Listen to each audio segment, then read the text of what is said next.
Shrimad Bhagavatam class 41. നമ്മളിന്ന് മൂന്നാമത്തെ സ്കന്ധം 3-ലെ 12-ാമത്തെ അധ്യായമായ സ്വയംഭൂ മനുവിൻ്റെ ഉത്ഭവത്തെ പറ്റിയാണ് നോക്കുന്നത്. അതിൽ 1-ല് മൈത്രേയൻ പറയുകയാണ്, ഈ ബ്രഹ്മാവ് കാലശക്തിയാൽ എങ്ങനെ പ്രപഞ്ചത്തെ സൃഷ്ടിച്ചു എന്ന് പറയുകയാണ്. അപ്പോൾ ഇതിലൂടെ പ്രപഞ്ച സൃഷ്ടി ആദ്യം മുതലേ വിവരിക്കാൻ പോവുകയാണ്. 2-ൽ പറയുന്ന ആദിയിൽ ബ്രഹ്മാവ് എന്താ ചെയ്തതെന്ന് വെച്ചാൽ അവിദ്യയുടെ 5 രൂപങ്ങളെയാണ് സൃഷ്ടിച്ചത്.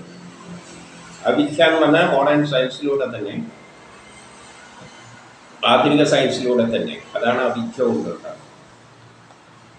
അപ്പോൾ അതിൽ 5 സ്വഭാവ വിശേഷ ഭേദങ്ങൾ കൊണ്ട് അതിലൊന്ന് തമസ്സാണ്. അത് ആത്മസ്വരൂപമാണ്. അതിൽ 5 പറഞ്ഞത് 1 തമസ്. അത് ആത്മാവുമായിട്ട് ബന്ധപ്പെട്ട, പരമാത്മാവുമായിട്ട് ബന്ധപ്പെട്ട ആ പ്രപഞ്ചത്തിൻ്റെ ഒരു പ്ലാനാണ്, ആത്മസ്വരൂപമാണ്. പ്രപഞ്ചം എങ്ങനെയെല്ലാം ഉണ്ടാകണമെന്നുള്ള ആദ്യ ഒരു പ്ലാനുമായിട്ട് ബന്ധപ്പെട്ട, അതാണ് തമസ്. പിന്നെ മോഹം. മോഹം എന്ന് പറയുന്നത് ദേഹാദികളായിട്ട് തീരുവാനുള്ള ഒരാഗ്രഹം. അതായത് പ്രപഞ്ചത്തിലെ എല്ലാം ആ ഒരു അതിൻ്റെതായ ദേഹം, വിരാട സ്വരൂപ ദേഹം എന്നെല്ലാം പറയാം, അതെല്ലാം ആയി തീരുവാനുള്ള ഒരു മോഹം. പിന്നെ മഹാമോഹം എന്ന് പറഞ്ഞാൽ ഭോഗ്യേച്ഛകൾ, അതിൽ നിന്ന് ഉത്ഭവിക്കുന്ന സുഖം അനുഭവിക്കാനുള്ള താല്പര്യമുള്ള ഒരു ഭോഗേച്ഛ. പിന്നെ താമിശ്രം. അപ്പോൾ അങ്ങനെ പല ആഗ്രഹങ്ങളും ഉണ്ടാകുമ്പോൾ ആശാഭംഗം ഉണ്ടാവും, അതിൽ നിന്ന് ക്രോധം ഉത്ഭവിക്കും. അപ്പോൾ മനുഷ്യൻ്റെ ഒരു പ്രത്യേകതയാണ് പരമാത്മാവിൽ നിന്ന് ഒരു സൃഷ്ടി നടക്കണമെന്നുള്ളൊരു, പ്രപഞ്ചമായി മാറണമെന്നുള്ളൊരു താല്പര്യം.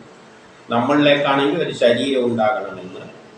ശരീരം ഉണ്ടാകുമ്പോൾ പിന്നെ മഹാമോഹങ്ങൾ ഉണ്ടാകും, ഇന്നേനെ സാധിപ്പിച്ചെടുക്കണമെന്ന്.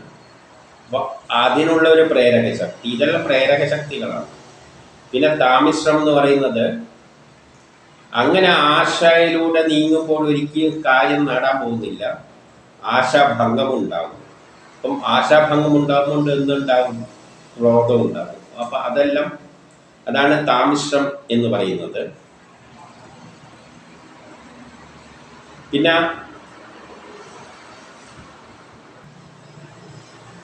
അന്ധതാമിശ്രം, 5-മത്തത്. അന്ധതാമിശ്രം എന്ന് പറയുമ്പോൾ അപ്പം നമുക്ക് ദേഷ്യം വരും. ഏതില്? ആശാഭംഗം ഉണ്ടാകുമ്പോൾ. അത് കഴിഞ്ഞിട്ട് വിഷയാനുഭവമെല്ലാം നശിക്കുമ്പോൾ, ഈ വിഷയങ്ങളിലൂടെയുള്ള താല്പര്യമെല്ലാം, പിന്നെ ക്രോധമെല്ലാം ഉണ്ടായി, പിന്നെ അവസാനം ഈ വിഷയങ്ങളിൽ തന്നെ എല്ലാം, വിഷയത്തിലുള്ള താല്പര്യം തന്നെ നശിക്കുന്ന ഒരവസ്ഥ വരുമ്പോൾ, അപ്പോൾ അതിന് തോന്നും താൻ തന്നെ നശിച്ച് എന്നൊരു ചിന്താഗതി ഉണ്ടാകും. നമുക്ക് വിഷയസുഖങ്ങളെല്ലാം അനുഭവിക്കാനുള്ള താല്പര്യം ഇല്ലാതെ ആയിക്കഴിഞ്ഞാൽ ഞാനില്ലാതായി എന്ന ഒരവസ്ഥയും ഉണ്ടാകും. ഇങ്ങനെ 5 സ്വഭാവവിശേഷങ്ങളാണ് മനുഷ്യൻ്റെ ആദ്യമായിട്ടുണ്ടായത്. ഇതെല്ലാം ചില പ്രേരക, നമ്മളുടെ ഒരു സ്വഭാവവിശേഷങ്ങളാണ്. അതായത് ആദ്യം ഒരു പരമാത്മാവ് ഒരു പ്ലാൻ ഉണ്ടാക്കുന്നു. പ്ലാനിന് എന്താണ് പിന്നെയുള്ള ഒരു താല്പര്യം? ആ പ്ലാനിന്, ഒരു വീടിനൊരു പ്ലാൻ ഉണ്ടെങ്കിൽ അതിനൊരു കെട്ടിടമാകാനുള്ള മോഹമുണ്ടാകും. അതിനനുസരിച്ചൊരു മോഹം ഒരു കെട്ടിടമായി മാറും. അതാണ് ദേഹാദികളിലുള്ള മോഹം. പിന്നെ മഹാമോഹമുണ്ട്. അത് കഴിയുമ്പോൾ പിന്നെ പല ആഗ്രഹങ്ങൾ സാധിക്കാനുള്ള ഒരു താല്പര്യമുണ്ട്. ദേഹമെല്ലാം കിട്ടിക്കഴിഞ്ഞാൽ പിന്നെ ആഗ്രഹങ്ങൾ സാധിക്കാനുള്ള മോഹം. പിന്നെ അങ്ങനെ പോകുമ്പോൾ മായയാലാണ് സൃഷ്ടിക്കുന്നത്. ഒരിക്കലും നമ്മൾ ആഗ്രഹം സാധിക്കാൻ പോകുന്നില്ല. സാധിച്ചു കഴിഞ്ഞാൽ അടുത്ത വേറൊന്നും ഉണ്ടാകും. അപ്പോൾ ചിലപ്പോൾ ആശാഭംഗം ഉണ്ടാകും. അപ്പോൾ എന്തുണ്ടാകും? നമ്മളുടെ ക്രോധം ഉണ്ടാകും. പിന്നെയുള്ളതാണ് അന്ധതാമിശ്രം. അതായത് വിഷയസുഖങ്ങളിലെല്ലാം താല്പര്യം നശിക്കുമ്പോൾ പിന്നെ എന്തുണ്ടാവും? അന്നേരം നമ്മൾ തന്നെ ഇല്ലാതായി എന്നുള്ള ഒരു ബോധമുണ്ടാകും. അപ്പോഴാണ് വിരക്തി നമുക്ക് വരുന്നത്. അപ്പം ഇതാണ് ആദ്യം ഉണ്ടായത്. എന്നിട്ട് 3 പറയുന്നു, ഈ സൃഷ്ടി കണ്ടിട്ട് ഇങ്ങനെയൊരു കാര്യങ്ങൾ ആദ്യം സൃഷ്ടിച്ചു, ഒരു പ്രത്യേക സ്വഭാവവിശേഷങ്ങൾ. ഇതുണ്ടായതിന് ശേഷം ബ്രഹ്മാവിന് അഹങ്കാരം തോന്നിയില്ല. ഞാൻ എന്തെല്ലാം വലിയ കഴിവുകളാണ് ഉണ്ടാക്കി, ഇതെല്ലാം മായക്ക് അടിസ്ഥാനമായിട്ടാണ്. അപ്പം ബ്രഹ്മാവിനൊരു അഹങ്കാരമൊന്നും ഉണ്ടായിട്ടില്ല. എല്ലാം എന്താണോ ആ പരമാത്മാവ് തീരുമാനിച്ചിരിക്കുന്നത് അതിനനുസരിച്ച് അങ്ങനെ സൃഷ്ടിച്ച് പോവുകയാണ്. അപ്പോൾ അതിൻ്റെ ശേഷം പിന്നെ സംശുദ്ധമായ മനസ്സോടുകൂടി, അതിന് വേറെ ആഗ്രഹങ്ങളൊന്നുമില്ല, അത് ഓട്ടോമാറ്റിക്കായിട്ട് ഇങ്ങനെ ഉണ്ടാക്കിയിടുന്നു എന്നതിൽ കവിഞ്ഞ് അതിൽ അഭിമാനിക്കുന്ന കാര്യമൊന്നുമില്ല. വേറെ സൃഷ്ടി നടത്തി. പിന്നെ അത് സൃഷ്ടിച്ചത് കർമ്മമാർഗത്തിൽ നിന്നും വിട്ടു നിൽക്കുന്നത്, കർമ്മത്തിലൊന്നും താല്പര്യമില്ലാത്ത ആൾക്കാർ, ഇന്ദ്രിയ സംയമനം നേടിയവർ, ഇന്ദ്രിയങ്ങൾക്കൊന്നും അടിസ്ഥാനമാക്കി പ്രവർത്തിക്കാതെ, അതായത് ഏകദേശം ഒന്നിലും താല്പര്യമില്ലാത്ത മനനശീലരായ സനകൻ, സനന്ദൻ, സനാതനൻ, സനൽകുമാരൻ എന്നീ 4 പേരെയാണ് സൃഷ്ടിച്ചത്. അപ്പൊ അത് എന്ന് പറയുമ്പോൾ ആദ്യം സൃഷ്ടി നടത്തുമ്പോൾ നമ്മളിപ്പോൾ ഇലക്ട്രോണ് പ്രോട്ടോൺ എല്ലാം ഉണ്ടായിക്കഴിഞ്ഞാൽ ആദ്യം ഉണ്ടാകുന്ന സാധനം എന്തായിരിക്കും? ഇപ്പൊ സയൻസ് പഠിച്ചവർക്കറിയാം, ഇലക്ട്രോണും പ്രോട്ടോണും ഒന്നും അതേപോലെ നിൽക്കാൻ പറ്റില്ല, അത് ആറ്റങ്ങളായിട്ട് മാറും. ആറ്റങ്ങളുടെ ഒരു പ്രത്യേകത എന്താണെന്ന് വെച്ചാൽ അതിൽ ഏറ്റവും പുറത്ത് 8 ഇലക്ട്രോൺ വേണം. ചെറിയ ആറ്റാണെങ്കിൽ 2 എണ്ണം വേണം. അതാണ് അതിൻ്റെ സാറ്റിസ്ഫൈ ചെയ്യുന്ന ഒരവസ്ഥ. അത് പിന്നെ ഒന്നുമായിട്ട് പ്രവർത്തിക്കില്ല. അപ്പൊ സ്ഥായിയായ അവസ്ഥ, അതേപോലെ നിലനിൽക്കാൻ പറ്റുന്ന സാധനം അതെന്ന് പറഞ്ഞാൽ ആറ്റങ്ങൾ എത്രയോ ഉണ്ടെങ്കിലും ആദ്യം ഉണ്ടാകുന്നത് സ്ഥായിയായിട്ടുള്ള, കാരണം ഇഷ്ടംമാതിരി ഇലക്ട്രോണും പ്രോട്ടോണും എല്ലാം ഉണ്ട്. അപ്പോൾ വേണ്ട വെച്ചിട്ട് പൂർണ്ണമായിട്ട് ഉണ്ടാക്കാനേ ശ്രമിക്കുകയുള്ളൂ. അങ്ങനെ ഉണ്ടാകുമ്പോൾ ആദ്യം ഉണ്ടാകുന്നത് helium, neon, argon, krypton, sell-on എന്നീ തരത്തിലുള്ള ഇനേർട്ട് ഗ്യാസുകളാണ്, ഇനേർട്ട് വസ്തുക്കളാണ്. അവയ്ക്ക് ഏറ്റവും പുറത്ത് 8 ഇലക്ട്രോൺ ഉണ്ട്. ചെറിയ ആറ്റമാണെങ്കിൽ 2 ഉണ്ട്. അതുകൊണ്ട് അവയൊന്നും പിന്നെ ഒന്നുമായിട്ട് പ്രവർത്തിക്കാൻ പോകുന്നില്ല. അതിനാണ് ഇനേർട്ട് ഗ്യാസ് എന്ന് പറയുന്നത്. സ്വാഭാവികമായിട്ട് ആദ്യം ഉണ്ടാകാൻ ശ്രമിക്കുക അത്തരം വസ്തുക്കളെയാണ്. എപ്പോഴൊന്നും ഉണ്ടാക്കുമ്പോൾ പൂർണ്ണമായിട്ട് ഉണ്ടാക്കാനല്ലേ നോക്കുക. അപ്പൊ ഇത് പൂർണ്ണമാണ്. പിന്നെ ഇതിനൊന്നുമായിട്ട് കയറാനുള്ള താല്പര്യമില്ല, അത് പൂർണ്ണമാണ്. അതിന് വേണ്ട ഇലക്ട്രോൺ എല്ലാം ഇതിനകത്തുണ്ട്, വേണ്ട പ്രോട്ടോൺ ഉണ്ട്, അത് വേറൊന്നുമായിട്ട് കൂടേണ്ട ആവശ്യമില്ല. അങ്ങനെ ഉണ്ടായത് കൊണ്ട് അത്തരം വസ്തുക്കളെയാണ് ഇവിടെ സനകൻ, സനന്ദൻ, സനാതനൻ, സനൽകുമാരൻ എന്നിവരെ സൃഷ്ടിച്ചു എന്ന് പറഞ്ഞത്. അപ്പൊ അവൻ പൂർണ്ണമാണ്, ഇനി ഒന്നുമായിട്ട് അതിനെ കൂടേണ്ട ആവശ്യമില്ല. ആദ്യം ഉണ്ടായ വസ്തുക്കൾ അതാണ്. പ്രപഞ്ചം ഉണ്ടായ അന്ന് മുതൽ ലോകാവസാനം വരെ അത് അങ്ങനെ തന്നെ നിൽക്കും. അപ്പം 5, 6, 7 പറയുന്നു, ബ്രഹ്മാവ് അവരോട് പ്രജകളെ സൃഷ്ടിക്കുവാൻ പറഞ്ഞു. എന്നിട്ട് ഇവരുണ്ടായപ്പോൾ ഇവരോട് പറഞ്ഞു, നിങ്ങൾ ഇനി പ്രജകളെ സൃഷ്ടിക്കുന്നു. അപ്പോൾ അവർ മുക്തിമാർഗത്തിൽ ഉറച്ചവരായ അവർ അതിന് തയ്യാറായില്ല. അവർക്ക് മുക്തി നേടിക്കഴിഞ്ഞു, അവർക്ക് 8 ഇലക്ട്രോൺ ഉണ്ടായിക്കഴിഞ്ഞു. പിന്നെ വേറൊന്നുമായിട്ട് കൂടി, കെമിസ്ട്രി അറിയുന്നവർക്ക് പെട്ടെന്ന് മനസ്സിലാകും. പിന്നെ അവർക്ക് വേറൊന്നുമായിട്ട് കൂടേണ്ട ആവശ്യമൊന്നുമില്ല.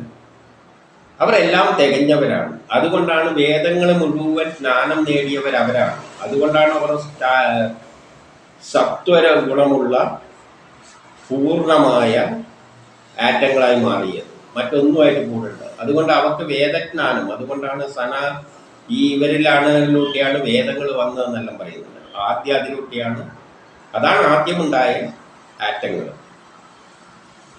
അപ്പോൾ ബ്രഹ്മാവിന് അവഗണിക്കപ്പെട്ടതായിട്ട് തോന്നി. പറഞ്ഞിട്ട് കേട്ടില്ലല്ലോ മക്കളോട് കുട്ടികളെല്ലാം ഉണ്ടാക്കാൻ പറഞ്ഞപ്പോൾ പറഞ്ഞു, എനിക്ക് പറ്റില്ല, നമുക്കതിന് താല്പര്യമില്ല, ന്യൂട്രലാണ്. അതിനാണ് ഇംഗ്ലീഷ് ഇനേർട്ട് ഗ്യാസ്, ഒന്നുമായിട്ട് പ്രവർത്തിക്കാതെ.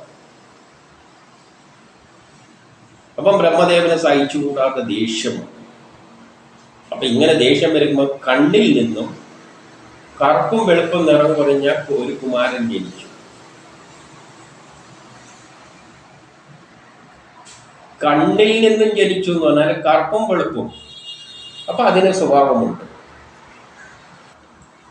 കണ്ണ് എന്ന് പറയാൻ കാരണം കണ്ണിന്റെ രൂപമാണ് ആറ്റത്തിനുള്ളത്.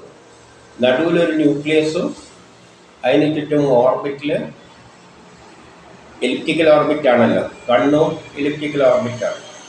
അതിൻ്റെ ചുറ്റും ഇലക്ട്രോണ് ചുറ്റുന്ന തരത്തിലുള്ള രണ്ട് തരം, കറുപ്പും വെളുപ്പും എന്ന് പറഞ്ഞാൽ ചില ആറ്റങ്ങൾക്ക് ഇലക്ട്രോൺ വേണം, ചില ആറ്റങ്ങൾക്ക് ഇലക്ട്രോൺ അധികമാണ്, പുറത്തേക്ക് കൊടുക്കണം.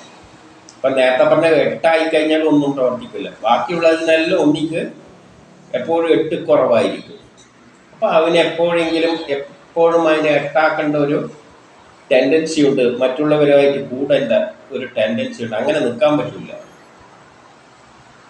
അതുകൊണ്ട് ഭയങ്കര പ്രവർത്തന ശക്തിയുള്ളതാണ്.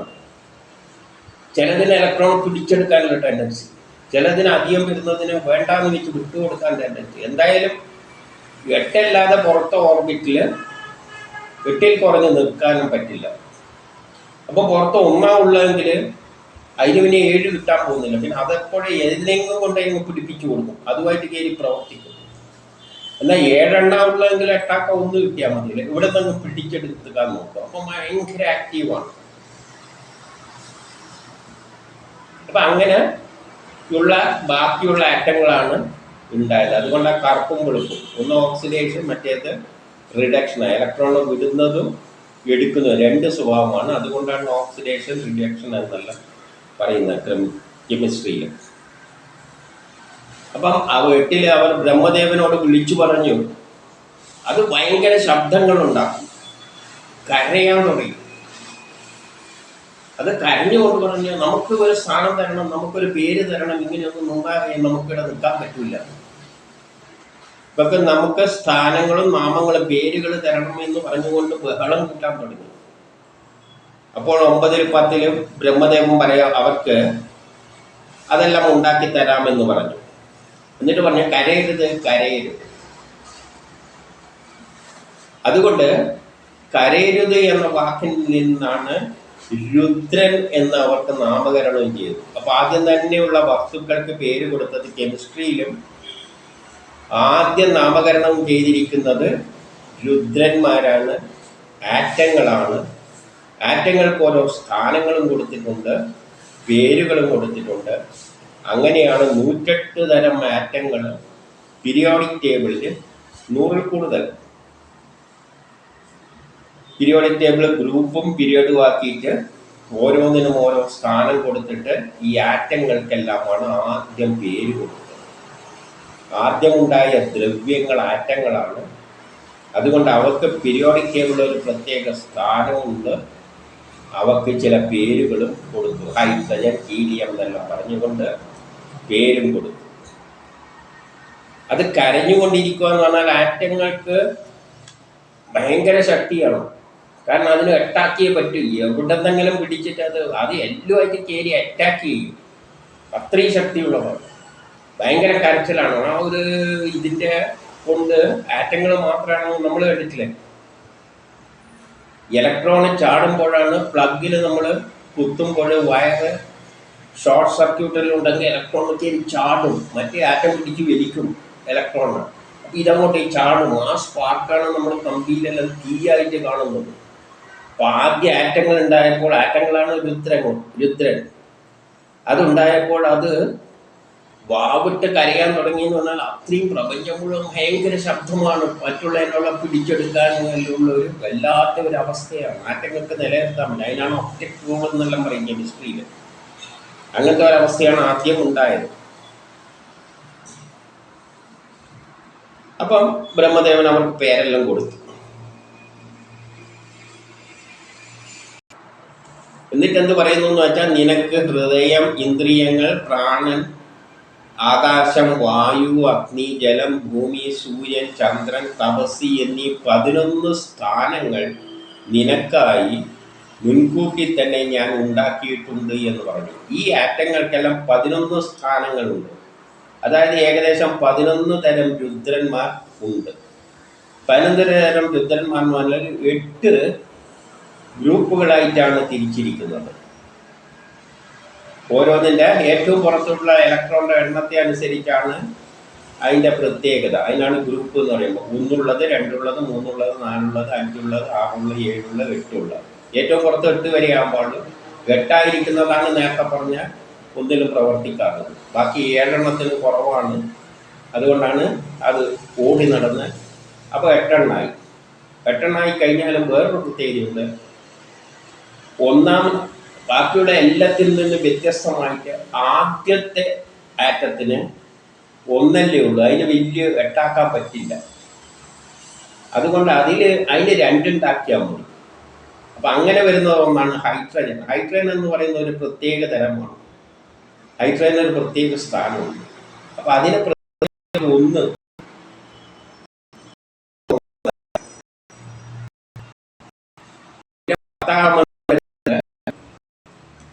ചിലപ്പോൾ ഇലക്ട്രോൺ വിടുകയും ചെയ്യും, ചിലപ്പോൾ എടുക്കുകയും ചെയ്യാം. അപ്പം അങ്ങനെ വരുമ്പോൾ ഹൈഡ്രജൻ്റെ കൂടെ ഒരു ഇലക്ട്രോൺ കൂടിയാണെങ്കിൽ പ്ലസ് ചാർജുള്ള അയോണായിട്ട് മാറും. ഇലക്ട്രോൺ വിടുകയാണെങ്കിൽ മൈനസ് ചാർജുള്ള ഹൈഡ്രജൻ അയോണുമായിട്ട് മാറും.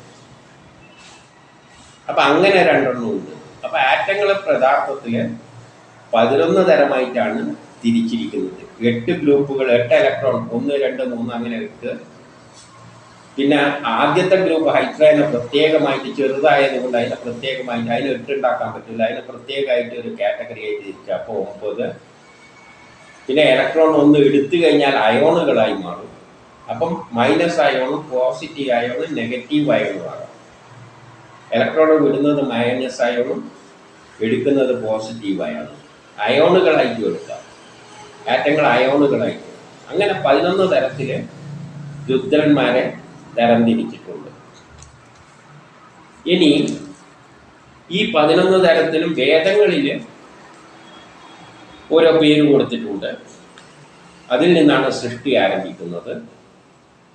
കെമിസ്ട്രിയിലാണെങ്കിൽ first group, second group, third group, അങ്ങനെ 8 ഗ്രൂപ്പുകൾ.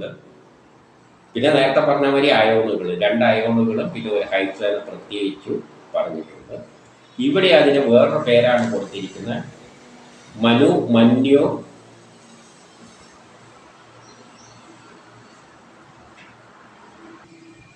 മഹിനസൻ, മഹാൻ, ശിവൻ, ഋതുധ്വജൻ, ഉഗ്രതേജസ്, ഭവൻ, കാലൻ, വാമദേവൻ, ധൃതവ്രതൻ എന്നിങ്ങനെ 5 നാമങ്ങൾ കൊടുത്തിട്ടുണ്ട്.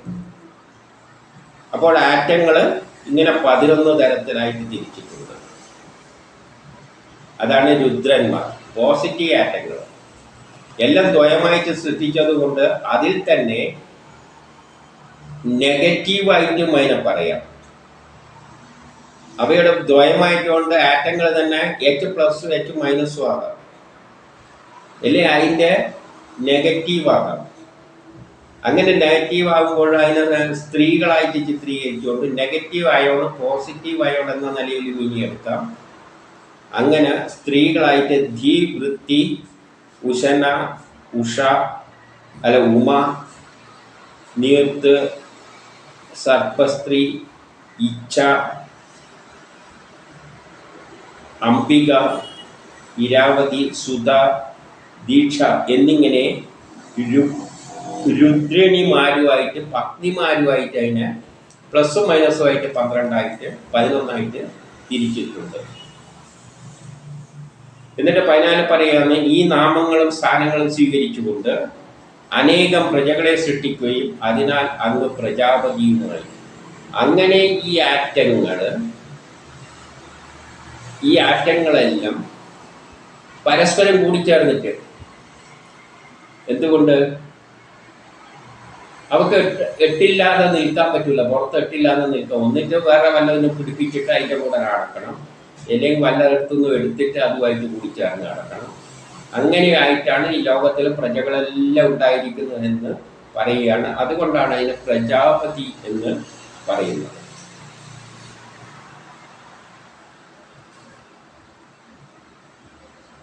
അങ്ങനെ ബ്രഹ്മദേവന്റെ ആഗ്രഹപ്രകാരം പാഞ്ചന് നിർദ്ദേശപ്രകാരം അവർ എന്ത് ചെയ്ത് ബലം, ആകാശം, സ്വഭാവം എന്നിവയിൽ വ്യത്യസ്തമായ പ്രജകളെ സൃഷ്ടിച്ചു. ബലം എന്ന് പറഞ്ഞാൽ പല വസ്തുക്കൾക്കും പലതരം ശക്തികളുണ്ട്. പ്രപഞ്ചത്തിലെ ആകാശഘടന, പ്രപഞ്ചമുള്ള പ്ലാനറ്ററി സിസ്റ്റം എല്ലാം ഇതിൽ നിന്നുണ്ടായത്. പലതരം സ്വഭാവമുള്ള വസ്തുക്കൾ എല്ലാം ഇതിലൂടെയാണ്, ആറ്റങ്ങളിലൂടെയാണ്. പിന്നെ ആറ്റങ്ങളിലൂടെയാണ് ഈ പ്രപഞ്ചത്തിലുള്ള എല്ലാം സൃഷ്ടിച്ചിരിക്കുന്നത്. പിന്നെ 16, 17 പറയുകയാണ്, ഇങ്ങനെ രുദ്രന്മാർ സൃഷ്ടിക്കപ്പെട്ട കണക്കില്ലാത്ത ആ സംഘങ്ങളെ കണ്ടിട്ട് ബ്രഹ്മാവ് ശങ്കിച്ചു. അപ്പോൾ ഈ ആറ്റങ്ങൾ പരസ്പരം കൂടി ചേർന്നിട്ട് ഇഷ്ടംമാതിരി തരങ്ങളുള്ള വസ്തുക്കളായിട്ട് പ്രപഞ്ചം മുഴുവൻ നിറയുകയാണ്. അപ്പം ബ്രഹ്മാവിന് തോന്നി ഈ പരിപാടി ശരിയാവില്ല. കാരണം ഇതൊന്നും ജീവനില്ലാത്ത വസ്തുക്കളാണ്. ഹൈഡ്രജൻ, ഹീലിയം, ഓക്സിജൻ ഇങ്ങനെ പറയുന്ന കുറേ സാധനങ്ങൾ കൂടി ചേർന്നിട്ട് ജീവനില്ലാത്ത വസ്തുക്കൾ പ്രപഞ്ചം മുഴുവൻ അങ്ങനെ നിറയാൻ തുടങ്ങിയപ്പോൾ ആറ്റങ്ങൾ, രുദ്രന്മാർ നേരിട്ട് കൂടി ചേർന്നിട്ട് അങ്ങ് ഉണ്ടാകാൻ തുടങ്ങി. കാരണം ഇവർക്ക് ഒറ്റയ്ക്ക് നിൽക്കാൻ പറ്റില്ല, എട്ടാക്കിയാലേ പറ്റും. അപ്പം കണ്ടേനോട് പിടിച്ച് ചേരേണ്ടി വരും. അപ്പം ഇതിങ്ങനെ കൂടി ചേർന്നിട്ട് രുദ്രന്മാർ കൂടിയിട്ട് പ്രപഞ്ചം മുഴുവൻ നിറയുകയാണ്. അപ്പം ഇത് കണ്ടപ്പം ബ്രഹ്മാവിന് തോന്നി ഈ പ്രപഞ്ചം മുഴുവൻ ഇനി ആറ്റങ്ങളെ കൊണ്ട് നിറയും, ഒന്നും ഉണ്ടായില്ല. എന്നിട്ട് പറഞ്ഞു, ഹേ ദേവശ്രേഷ്ഠ, ആ രുദ്രനോട് പറഞ്ഞു, ശ്രേഷ്ഠന്മാരെ, അത്യുഗ്രങ്ങളായ നേത്രങ്ങൾ കൊണ്ട്, അതായത് കണ്ണിൻ്റെ ആകൃതിയാണ് ആറ്റങ്ങളുള്ളത്, നേത്രങ്ങൾ കൊണ്ട് എന്നോടൊപ്പം ദിക്കുകളെ കൂട്ടിയും ദഹിപ്പിക്കുന്ന ഈ സൃഷ്ടി, നിങ്ങളുടെ ഈ സൃഷ്ടി മതി. കാരണം അത് എല്ലാമായിട്ട് പ്രപഞ്ചം മുഴുവൻ കണ്ടെടുത്ത് കൂടിച്ചേരാൻ തുടങ്ങിയപ്പോൾ അതിൽ നിന്ന് തീയെല്ലാം വമിക്കും. കാറ്റങ്ങൾ കൂടിച്ചേരുമ്പോൾ എന്ത് പറ്റും? ഊർജം പുറത്തേക്ക് വമിക്കും, ഊർജം ഇടിക്കുകയെല്ലാം ചെയ്യും. അത് ആകെ ഒരു പ്രളയം, ബ്രഹ്മദേവനെ തന്നെ വിഴുങ്ങിക്കളയുമെന്നുള്ള. ആറ്റങ്ങൾക്ക് വെട്ടില്ലെങ്കിൽ വേറെ വല്ലതിനെങ്കിലും ബ്രഹ്മദേവനെ കിട്ടിയാലും പിടിച്ച് തിന്നുന്ന മാതിരിയുള്ള ഇലയിലാണ് ഇവിടെ പറഞ്ഞത്. എന്നെപ്പോലും ദിക്കുകളെപ്പോലും തിന്നു തീർക്കുന്ന തരത്തിലാണ് നിങ്ങളെ പോക്കുള്ളത്. അത് എലി സൃഷ്ടിച്ചാൽ മതി, ഇതിൻ്റെ അപ്പുറം നിങ്ങൾ പോകണ്ട. അങ്ങനെ സൃഷ്ടികൾ ആറ്റങ്ങൾ എത്ര വരെ ഉണ്ടായിട്ടുള്ളൂ? ആധുനിക കെമിസ്ട്രിയിൽ പറഞ്ഞു കഴിഞ്ഞാൽ 100, കുറച്ച് 100ൻ്റെ കുറച്ചങ്ങനെ 120 അങ്ങനെയെല്ലാം പോകും. പക്ഷെ അതൊന്നും നിലനിൽക്കില്ല, അതെല്ലാം പൊട്ടിപ്പോവും വലുതാകുമ്പോൾ. വേദങ്ങൾ 108 പറഞ്ഞിരിക്കുന്നത്. അങ്ങനെ 108ഓളം ആറ്റങ്ങളായിട്ട് മാറി. അതോടുകൂടി ആറ്റങ്ങൾ ഉണ്ടാകുന്നത് നിർത്തി. അപ്പോൾ പ്രപഞ്ച സൃഷ്ടി സമയത്ത് തന്നെ ഈ ആറ്റങ്ങൾ ഉണ്ടാകുന്നത് നിന്നു. പിന്നെ ആറ്റങ്ങൾ ഉണ്ടാകുന്നില്ല. പിന്നെ ഈ ആറ്റങ്ങളെ ചേർത്തുകൊണ്ടാണ് മറ്റുള്ളത് ഉണ്ടാകുന്നത്. അപ്പോൾ രുദ്രദേവൻ എന്ന് പറഞ്ഞു, സൃഷ്ടി, ബാക്കിയുള്ള സൃഷ്ടി, ജീവജാലങ്ങളെ സൃഷ്ടിക്കാൻ പണ്ടത്തെ പോലെ സൃഷ്ടിക്കുന്നതിന് വേണ്ടിയിട്ട് ഞങ്ങളിനി നിർത്താം. മുൻ ലോകക്രമത്തിലെ പോലെ ഈ ആറ്റങ്ങളെ കൊണ്ടെല്ലാം ഇനി ബ്രഹ്മദേവൻ സൃഷ്ടിച്ചോ, നമ്മൾ നിർത്തിക്കോളാം. എന്നിട്ട് ഒരു അഭിപ്രായം കൂടി പറഞ്ഞു, സർവേശ്വരനെ തപസ്സിനാൽ മാത്രമേ ഒരുത്തന്നെ പ്രസാദിപ്പിക്കാനാവുകയുള്ളൂ. അതായത് ബ്രഹ്മത്തെ മനസ്സിലാക്കണ്ടെങ്കിൽ ഈ ആറ്റങ്ങൾ ഉണ്ടായതിൻ്റെ ശേഷം ഈ സർവേശ്വരനെ മനസ്സിലാക്കുക. അതോടുകൂടി ഈശ്വരനെ മനസ്സിലാക്കാതെ ഒരവസ്ഥയായി. ആറ്റങ്ങൾ ഉണ്ടായതോടുകൂടി ഇനിയെല്ലാം ആറ്റങ്ങൾ വെച്ചിട്ടുള്ള കളിയാണ്, മായയിൽ അധിഷ്ഠിതമാണ്. ആ ഘട്ടത്തോടുകൂടി പിന്നെ ബ്രഹ്മത്തെ മനസ്സിലാക്കാൻ പറ്റാത്ത ഒരു സ്റ്റേജിലേക്ക് ലോകം മാറിക്കഴിഞ്ഞു. ഇനിയെല്ലാം ആറ്റങ്ങൾ, ഞാൻ ഓരോ ആറ്റത്തിനും ചിന്തയിട്ട് ഞാൻ ഹൈഡ്രജനാണ്, ഞാൻ ഹീലിയമാണ്, ഈ നിലയിലുള്ളത്. അതോടുകൂടി ബ്രഹ്മാവോട് പറഞ്ഞ്, ശരി, നമ്മൾ സൃഷ്ടി നിർത്തുന്നു.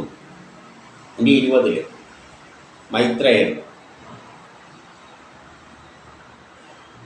എന്നിട്ട് ഇപ്രകാരം ബ്രഹ്മാവിനാൽ നിർദ്ദേശിക്കപ്പെട്ട രുദ്രൻ ബ്രഹ്മാവിനെ വലം വെച്ച് തപസ്സിനായി പോയി. പിന്നെ ആറ്റങ്ങളെ സൃഷ്ടിക്കാൻ രുദ്രൻ നിന്നിട്ടില്ല. അതായത് 100 തരം അല്ലെങ്കിൽ 108 തരം അല്ലെങ്കിൽ 100, 120 അടുപ്പിച്ചുള്ള അത്രയും ആറ്റങ്ങൾ മാത്രമേ ഈ പ്രപഞ്ചത്തിൽ ഉണ്ടായിട്ടുള്ളൂ. പിന്നെ ഒന്നും അതിൽ കൂടുതൽ വലുത് ഉണ്ടാകാൻ പറ്റില്ല.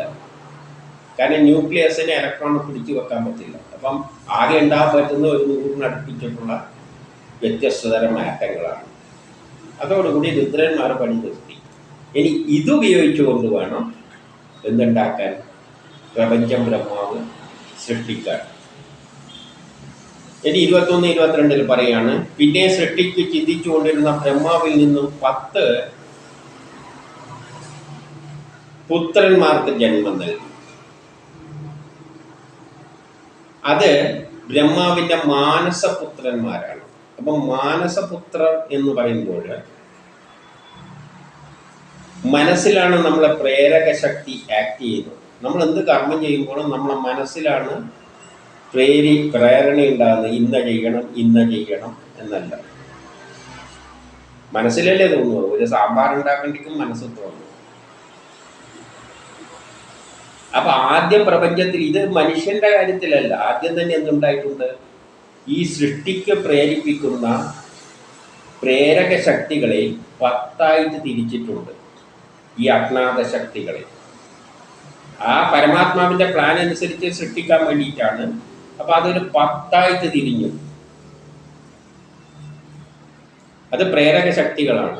അതാണ് മാനസപുത്രന്മാർ എന്ന് പറയുന്നത്. മനസ്സിലാണ് നമ്മളുടെ ചിന്തകൾ ഉണ്ടാകുന്നത് നമ്മളെ സംബന്ധിച്ചിടത്തോളം. പക്ഷെ അവിടെ ആ പ്രപഞ്ചത്തിൽ ഒരു പ്രേരക ശക്തി, അതെല്ലാം ഒരു ശക്തികളാണ്. അതിന് മനസ്സ് വേണമെന്നൊന്നുമില്ല.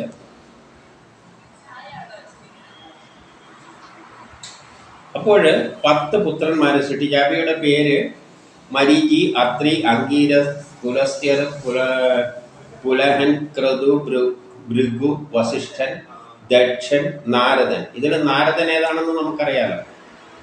മനസ്സിനെ പ്രേരിപ്പിക്കുന്ന, ഓരോ സമയത്തും മനസ്സിനെ കുത്തി ഇളക്കിയിട്ട് പോയി അടിയടാ എന്ന് പറയുമ്പോൾ ഓരോ സമയത്തുണ്ടാകുന്ന ശക്തി വിഷയം. അങ്ങനെ ഒരു 10 തരം മാനസികപരമായ ബലങ്ങളുണ്ടായ പ്രേരക ശക്തികൾ. അതാണ് ഇനി ഓരോന്നിനും ഓരോ ധർമ്മം ഓരോന്നിന് സൃഷ്ടിക്കാനുള്ളത്. നമ്മൾ നേരത്തെ വിരാട പുരുഷന്റെ ഒരു പുരുഷനായി ചിത്രീകരിച്ചിട്ട് അതിൽ നിന്ന് ഓരോന്നും വന്ന മാതിരി ഇവിടെ ബ്രഹ്മം എന്നൊരു പ്രേരക ശക്തിയാണ്. ബ്രഹ്മാവ് പ്രപഞ്ചം സൃഷ്ടിക്കുന്ന പിന്നിലുള്ള പ്രേരക ശക്തി. ആ പ്രേരക ശക്തിയാണ് പലതായിട്ട് മാറുന്നത്. അപ്പൊ അതിനെ ഒരു പുരുഷന്റെ രൂപത്തിൽ സങ്കല്പിച്ചുകൊണ്ട് പറയാൻ പോവുകയാണ്.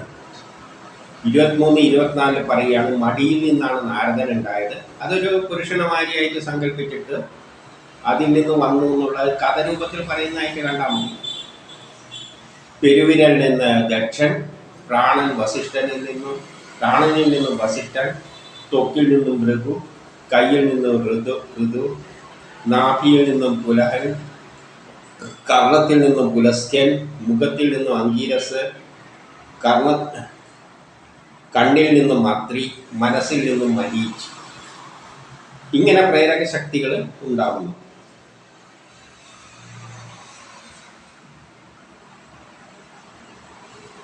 ഇനി 25-26 മുതൽ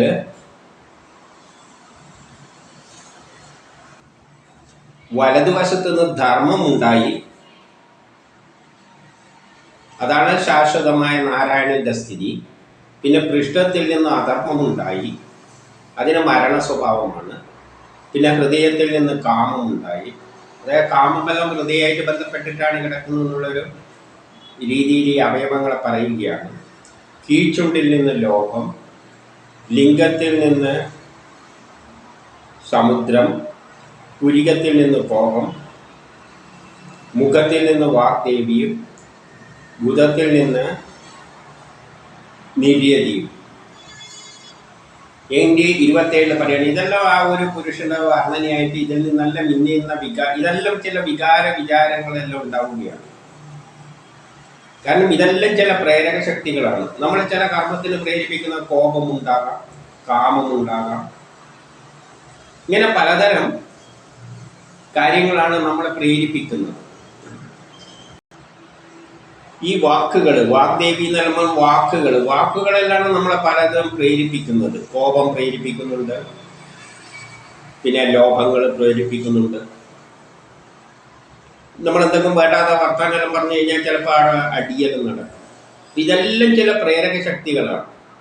ഈ സ്നേഹം, വികാരം എന്നെല്ലാം പറയുന്നതെല്ലാം പ്രേരിപ്പിക്കുന്ന ശക്തികളാണ്. ഇങ്ങനെ പ്രപഞ്ചത്തിൽ കുറേ അത് ആധുനിക സയൻസ് കൈകാര്യം ചെയ്യുന്നില്ല. പക്ഷെ പ്രപഞ്ചത്തിൽ എന്തെല്ലാം നടക്കുന്നുണ്ടോ ഇങ്ങനെ അദൃശ്യമായ ചില പ്രപഞ്ച സൃഷ്ടിയായിട്ട് ആദ്യം ഉണ്ടായ ഈ ശക്തികളാണ് എല്ലാത്തിൻ്റെ പിന്നിലുള്ളത്. ഇപ്പൊ ഇലക്ട്രോൺ പ്രോട്ടോണിന്റെ ചുറ്റും ചുറ്റുന്ന എന്തുകൊണ്ടാണ്? ന്യൂക്ലിയസിനുണ്ട്. പ്രോട്ടോണോട് ന്യൂക്ലിയസോട് ഒരു പ്രേമമുണ്ട്. അതുകൊണ്ടാണ് ഇലക്ട്രോൺ അട്രാക്ഷൻ കൊണ്ട് അതിന്റെ ചുറ്റും ചുറ്റുന്നത്. അപ്പൊ ഈ അതിന് പ്രേമത്തിന് മനുഷ്യന്റെ ഒരു രൂപം ഉണ്ടാകണമെന്നൊന്നുമില്ല. അപ്പൊ എല്ലാത്തിനും ഇങ്ങനെ കുറെ വികാരങ്ങൾ ഈ പ്രപഞ്ചത്തിലുണ്ട്. ആ വികാരങ്ങളെല്ലാം ആദ്യം ഉണ്ടായിരിക്കുന്നത്. ആ വികാരങ്ങളാണ് ഇനി മറ്റുള്ളതിനെ യോജിക്കാനും ആറ്റങ്ങളെ തമ്മിൽ യോജിപ്പിക്കാനും പുതിയ പുതിയ വസ്തുക്കൾ ഉണ്ടാക്കാനും കർമ്മത്തിന് പ്രേരിപ്പിക്കാനെല്ലാം ശ്രമിക്കുന്നത്. അങ്ങനെ 27 ദേവാഭൂതിയുടെ ഭർത്താവായ കർദമൻ ശരീരത്തിൻ്റെ നിഴലിൽ നിന്നാണ് ബ്രഹ്മാവിൻ്റെ നിഴലിൽ നിന്നാണ് കർദമൻ ജനിച്ചതെന്ന് പറയുക. അങ്ങനെ ഈ ലോകം മനസ്സിൽ നിന്നും ശരീരത്തിൽ നിന്നും ഉണ്ടായി. അപ്പം മനസ്സിൽ നിന്നും ശരീരത്തിനും ദ്രവ്യവും ചില ദ്രവ്യം എന്നത് ആറ്റമായിട്ടും പറയാം. മനസ്സ് എന്ന് പറയുന്നത് ചില പ്രേരക ശക്തികൾ. അപ്പോൾ ഇങ്ങനെ കുറേ വികാരങ്ങളെല്ലാം മനുഷ്യൻ്റെ ഈ പ്രപഞ്ചത്തിൽ ആറ്റങ്ങളെല്ലാം കൂടിച്ചേരാൻ പ്രേരിപ്പിക്കുന്നത്. ഞാൻ നേരത്തെ പറഞ്ഞല്ലോ, 8 ഉണ്ടാണ് ഏറ്റവും പുറത്ത്. 8 ഇലക്ട്രോൺ വിടാനുള്ള ടെൻഡൻസി, എടുക്കാനുള്ള, ഈ വിടാനുള്ള ഇലക്ട്രോൺ കൊടുക്കാൻ, എടുക്കാൻ, അതുവഴി കൂട്ടുകൂടാൻ, ഇങ്ങനെയുള്ള കുറേ വികാരങ്ങൾ പ്രപഞ്ചത്തിൽ ഉണ്ടായി. അതിൻ്റെ അടിസ്ഥാനത്തിലാണ് ഇനി എല്ലാം കൂടിച്ചേരാൻ പോകുന്നത്. അത് തന്നെ ഏത് പരമാത്മാവ് എന്നൊരു പ്ലാനുണ്ട്. പ്രപഞ്ചം നിർമ്മിക്കുന്നതിനൊരു പ്ലാനുണ്ട്. ആ പ്ലാനിനെ സഹായിക്കുന്ന പ്രേരക ശക്തികളാണ് ഇതെല്ലാം. ഇനി 25 വിതുരർ ചോദിക്കുകയാണ്, അല്ല 28 വിതുരർ എന്ന് വിളിച്ചുകൊണ്ട് പറയുകയാണ്, പണ്ടൊരു കഥ കേട്ടിട്ടുണ്ടല്ലോ, ബ്രഹ്മാവ് കാമത്തിനടിമയായിട്ട് തൻ്റെ കാമത്തിലൊന്നും താല്പര്യമില്ലായിരുന്ന, അതായത് പ്രേമമില്ലായിരുന്ന സുന്ദരിയായ പുത്രിയെ സരസ്വതിയെ കാമിച്ചതായിട്ട് പണ്ട് കേട്ടിട്ടുണ്ടല്ലോ. അപ്പം അതും കൂടി ഇതിൻ്റെ ഇടയ്ക്ക് കയറി പറയുകയാണ്. കഥയിൽ അങ്ങനെ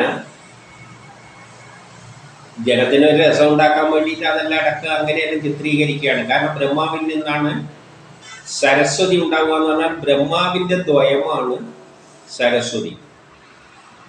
എല്ലാം ദ്വയമാണ്. ഇപ്പം ബ്രഹ്മാവിനെ ഉണ്ടാകുമ്പോഴാണ് അതിൻ്റെ ദ്വയമായിട്ട് വരുന്നത്. അപ്പം ഇവിടെ വിഷ്ണുവിൻ്റെ ദ്വയമാണ് ലക്ഷ്മിയായിട്ടെല്ലാം എടുക്കാമല്ലോ, അല്ലെങ്കിൽ ശിവന്റെ പാർവതിയായിട്ടെല്ലാം എടുക്കാമല്ലോ. അപ്പം അവിടെയൊന്നും ഈ പ്രശ്നം പറയുന്നുമില്ല കഥയിൽ.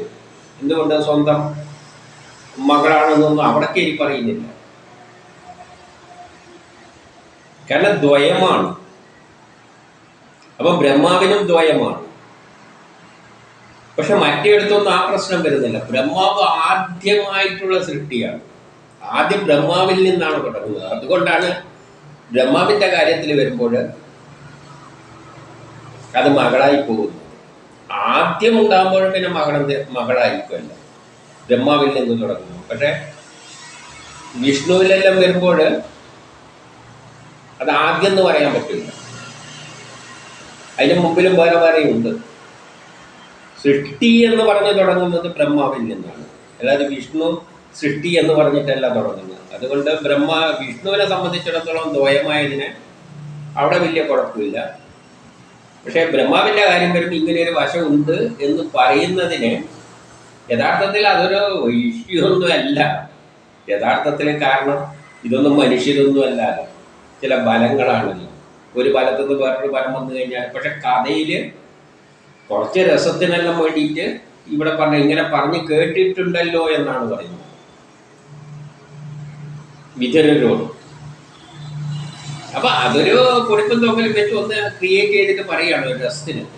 എൻ്റെ 29, 30, 31 പറയാണ്, അധർമ്മമായ ഈ പ്രവൃത്തിയെ മരീചി പോലുള്ള പുത്രന്മാരെല്ലാം അവർക്ക് മോശമായി, മക്കൾക്ക് ഇഷ്ടപ്പെട്ടില്ല. അവർക്ക് മക്കൾ ഉപദേശിച്ച് എന്തിനു പറയുന്നു, സർവസമർത്ഥനായ അങ്ങ് എല്ലാത്തിനും സാമർഥ്യമാണ്. ഈ പ്രപഞ്ചം സൃഷ്ടിക്കുന്ന വ്യക്തിയാണ്. പക്ഷെ ഇങ്ങനെ കാമത്തിന് അടിമപ്പെട്ടുകൊണ്ട് പുത്രിയെ സ്വീകരിക്കാൻ പോകുന്നത് ഇതിനു മുമ്പ് ഇനിയുള്ള കാലത്തോ നടക്കുന്ന ഒരു സംഭവമല്ല. ഇതിനു മുമ്പിലും ഉണ്ടായിട്ടില്ല, ഇനി ഉണ്ടാകാനും പോകുന്നില്ല. ലോകം ആരെയാണോ മാതൃകയായി സ്വീകരിക്കുന്നത്, അതായത് ബ്രഹ്മാവിൽ നിന്നാണല്ലോ എല്ലാം ഉണ്ടാകുന്നത്. അപ്പം ജനനം മാതൃകയായിട്ട് ആരെയാണ് സ്വീകരിക്കുക? ബ്രഹ്മാവിനെയാണ് സ്വീകരിക്കുക. അപ്പം അങ്ങിൽ നിന്ന് ഇതുണ്ടായി കഴിഞ്ഞ് കഴിഞ്ഞാൽ അത് കുറച്ച് മോശം തന്നെയാണ്. എന്നിട്ട് 32 അവർ എന്ത് ചെയ്തു? ആ മഹാദേവനെ പ്രാർത്ഥിച്ചു ഈ അധർമ്മത്തിൽ നിന്നൊന്ന് രക്ഷിക്കാൻ വേണ്ടിയിട്ട് മക്കൾ. അപ്പോഴാണ് ബ്രഹ്മാവിന് തൻ്റെ പ്രവൃത്തിയിൽ തെറ്റ് മനസ്സിലായത്. എന്നിട്ട് ലജ്ജിച്ചിട്ട് എന്ത് ചെയ്തു? ബ്രഹ്മാവ് ആ ശരീരത്തെ അപ്പോൾ അങ്ങ് ഉപേക്ഷിച്ചു. എന്നിട്ട് ആ ശരീരമാണ് 4 ദിക്കുകളിലായിട്ട് മാറിയിട്ട് അവിടെ മഞ്ഞായിട്ട്, മൂടൻ മഞ്ഞായിട്ട് മാറിയത് എന്നെല്ലാം പറഞ്ഞ് വെക്കുകയാണ്. ഇതെല്ലാം ഒരു കഥയിലെ, പക്ഷേ ഒരു വശമുണ്ടല്ലോ. ആദ്യം ബ്രഹ്മാവ് സൃഷ്ടിക്കുമ്പോൾ നമ്മളിപ്പോൾ ചിന്തിക്കുമല്ലോ, ആദ്യം ആദമും ഹവ്വയും ഉണ്ടായാൽ അത് എന്തായിരിക്കും? ആദമിൻ്റെ ഭാര്യയിൽ നിന്ന് എടുത്ത് ഉണ്ടാക്കുക എന്നെല്ലാം പറയുമ്പോൾ അത് അച്ഛനെപ്പാടിയാലും വേണമെങ്കിൽ ചിന്തിക്കാം. അപ്പം അങ്ങനെയുള്ളൊരു വശത്തെ കൂടി ഇവിടെ കഥയിൽ സൂചിപ്പിച്ചു എന്നേ ഉള്ളൂ. പിന്നെ ഒരു രസത്തിന് വേണ്ടി ഇതെല്ലാം കൂടി കഥയിലാവുമ്പോൾ ചോദ്യമൊന്നുമില്ല, അത്തരത്തിൽ അതിനെ കണ്ടാൽ മതി, അത് വിട്ടേക്കാം.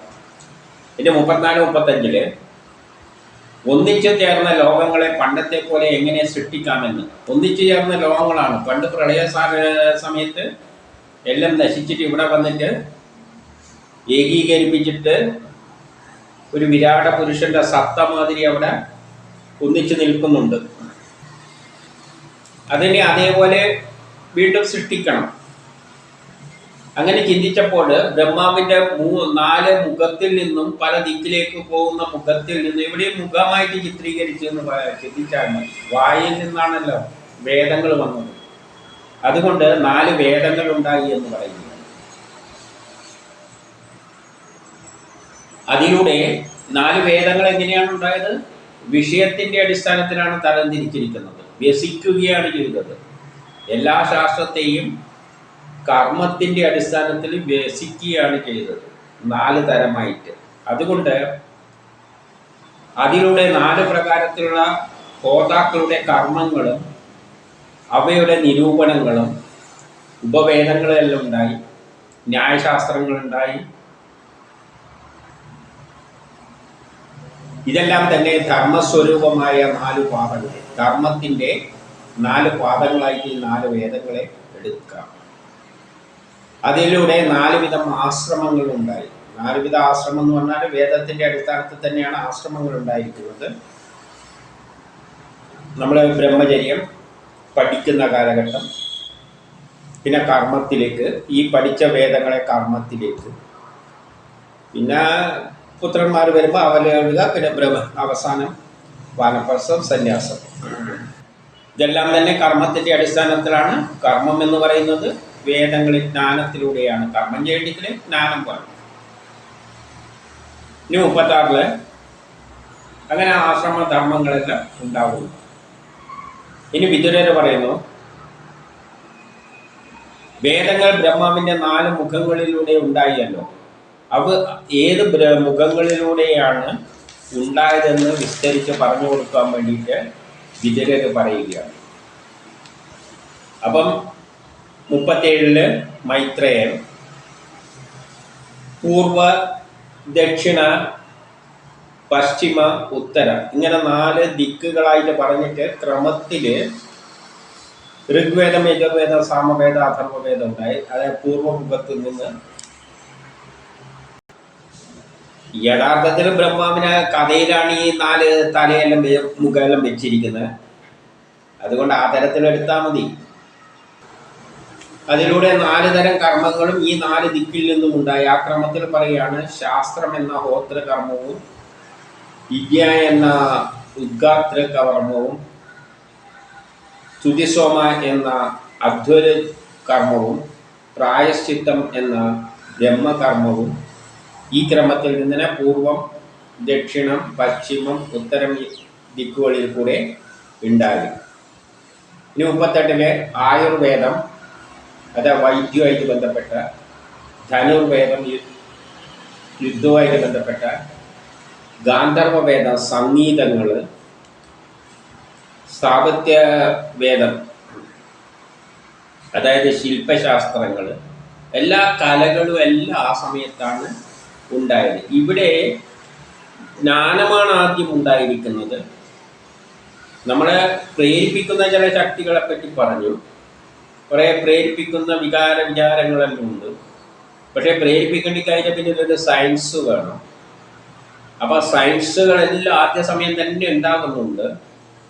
സയൻസ് മാത്രമല്ല ഉണ്ടാകുന്നത്, കലകൾ ഉണ്ടാകും. ഇപ്പം നമ്മളിവിടെ മനുഷ്യർ, ഒരു സ്ത്രീയും പുരുഷനും തമ്മിൽ കൂടിച്ചേരുന്നതിന്, വിവാഹത്തിലേക്ക് നയിക്കുന്നതിനും, അതിലൂടെ അതിന് യോജിച്ചൊരു കുട്ടി ഉണ്ടാകുന്നതിനും പ്രേരിപ്പിക്കുന്നതിന് കാരണം ഘടകയെല്ലാം കലയെല്ലാം തന്നെയാണല്ലോ. സംഗീതത്തിൽ താല്പര്യം വന്നിട്ടെല്ലാം പോയി കെട്ടുന്നതല്ലോ. ഇത് നൃത്തം കണ്ടിട്ട് പ്രേമം ജനിക്കുന്നു. അപ്പം ഇങ്ങനെ കുറേ പൊളിറ്റിക്സ്, ഇങ്ങനെയെല്ലാം പല വിചാരങ്ങളിലൂടെയാണ് മനുഷ്യനെ എല്ലാം യോജിപ്പിക്കുന്നതും അതിലൂടെ കുട്ടികൾ ഉണ്ടാക്കുന്നതും പുതിയ കർമ്മങ്ങളിലേക്ക് പ്രേരിപ്പിക്കുന്നതിനെല്ലാം പിന്നിൽ വെറും സയൻസ് മാത്രമല്ല, കലകൾക്കും സംഗീതങ്ങൾക്കും എല്ലാം വലിയ പ്രാധാന്യമുണ്ട്. കലകളുടെ പിന്നാലെ ചിലർ ഓടുന്ന കണ്ടിട്ടില്ല. കലാകാരന്മാരുടെ പിന്നാലെയും പ്രേമം മൂത്തിട്ട്. അപ്പം മനുഷ്യരെ യോജിപ്പിക്കുന്നതിന് വേണ്ടിയിട്ടാണ്. പ്രകൃതിക്ക് ഓരോ കാലഘട്ടത്തിന് അതിന് യോജിച്ച കുട്ടികളെ, ആ ഗുണങ്ങളുള്ള കുട്ടികളെ കിട്ടിട്ട് അവർ തമ്മിൽ പ്രേമം ഉണ്ടാകും. അപ്പം ഇതെല്ലാം അതിൻ്റെ ആയുധങ്ങളാണ്. കല, സംഗീതം, ശാസ്ത്രങ്ങൾ, ഇതെല്ലാം പൊളിറ്റിക്സ് എന്തുവാകാം, ഇതെല്ലാം ആദ്യം ഉണ്ടായിട്ടുണ്ട്. അതിലൂടെയാണ് മനുഷ്യരെ ഓരോന്നിനെ പ്രേരിപ്പിക്കുന്നത്. അപ്പം മനുഷ്യരാറ്റങ്ങൾ ഉണ്ടായിട്ടുണ്ട്. പിന്നെ ഇനിയെല്ലാം യോജിപ്പിച്ചിട്ട് മനുഷ്യരാക്കുവാനും അതിലൂടെ പിന്നെ മുന്നോട്ടേക്കെല്ലാം നയിക്കണമെങ്കിൽ ഇതെല്ലാം വേണം. പ്രേമെല്ലാം വേണം, കല വേണം, എല്ലാം വേണം. അപ്പം അതെല്ലാമാണ് ആ പ്രേരിപ്പിക്കുന്ന ഘടകങ്ങൾ. അദൃശ്യമായ ശക്തികളാണ് ഇതെല്ലാം. അതെല്ലാമാണ് ആദ്യം ഉണ്ടായത്. എന്നിട്ട് ഈ 39 പറയുന്നത് എല്ലാ മുഖങ്ങളാലും എന്തുണ്ടാക്കിയിട്ടുണ്ട്? അഞ്ചാമത്തെ വേദമായ ഇതിഹാസ പുരാണങ്ങളെല്ലാം ഉണ്ടായിട്ടുണ്ട്. ഈ മുഖം എന്ന് പറയുന്ന അത്ര കാര്യത്തിലൊന്നും എടുക്കണ്ട, അത് കഥയിലുള്ളതാണ്.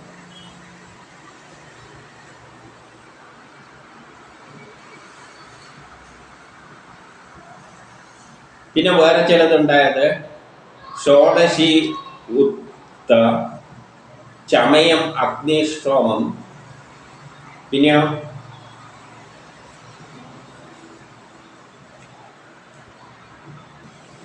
ആപ്തോരാമമത, അതിരാത്രം, വാജ്പേയം മുതലായവയെല്ലാം ഇതേപോലെ തന്നെ 4 ദിക്കുകളിലൂടെ സൃഷ്ടിച്ചു. പിന്നെ 41 ആത്മവിദ്യ,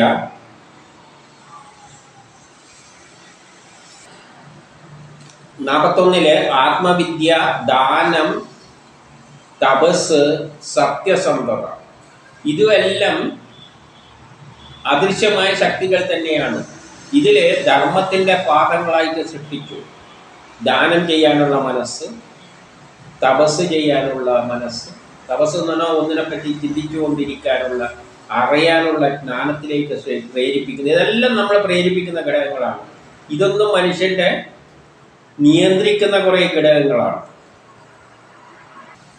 കാരണം മനുഷ്യനെന്ന ഈ ശരീരത്തിൻ്റെ അകത്ത് ഈ മനുഷ്യനെ കൊണ്ട് പ്രേരിപ്പിക്കുന്ന ഇങ്ങനെ കുറേ വിചാരങ്ങൾ, കലാപരമായ വാസനകൾ, ദാനം ചെയ്യാനുള്ള മനസ്സുണ്ടാവുക, തപസ് എന്തൊക്കെ കാണുമ്പോൾ അതിൻ്റെ സത്യം കണ്ടെത്താനുള്ള ഗാഠമായി അതിനെപ്പറ്റി തന്നെ ചിന്തിച്ചുകൊണ്ടിരിക്കുക, ആത്മവിദ്യ, ഏതിൽ നിന്നാണ് പ്രപഞ്ചമുണ്ടായി, ഇതെല്ലാം മനസ്സിലാക്കാനുള്ള ശ്രമം ഉണ്ടാവുക, ഇതെല്ലാം ചില വിചാരങ്ങൾ. ഇതാണ് മനുഷ്യനെ പ്രേരിപ്പിക്കുന്നത്.